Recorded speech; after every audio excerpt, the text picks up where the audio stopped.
Дами и господа, това е за всички, дето живеят с името на Митака в устата.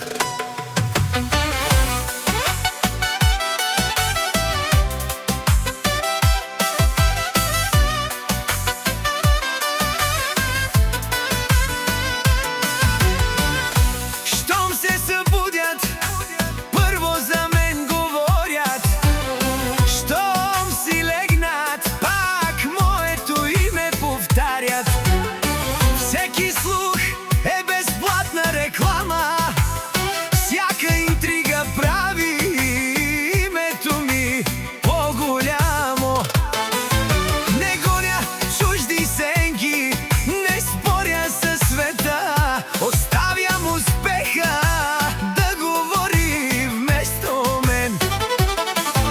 Душманите пак дишат с името на Митко Михайлов. Завистта ги буди всяка нощ преди да съмне. Гледат, смятат, клюкарстват безкрай, но пътят на Митко е само напред. Лайте колкото искате, Митко не се променя. Вашите интриги са неговата реклама. Колкото повече мразите, толкова повече блести. Защото истинската сила не се доказва с думи. Едни говорят много, други правят история. Едни търсят внимание, Митко оставя следа. Завистта е тежък това, но се носи със сал. Резултатите говорят по-силно от всяка клюка.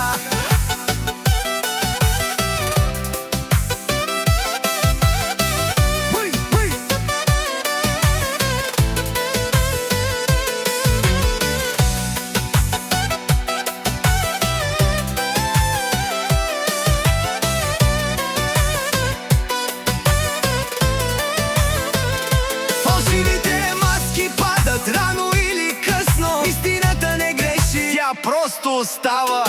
Едни живеят за хорското мнение, други оставят име след себе си. Завистта е тежка верига, а аз избирам свободата. Лайте, шепнете, измисляйте пак. Не можете да спрете човек с характер и хъс, докато вие сте заети да гледате назад. Митко вече направи следващата крачка. Запомнете едно: истинските имена не се градят с приказки. Докато душманите измислят нови интриги, името на Митко звучи все по-силно.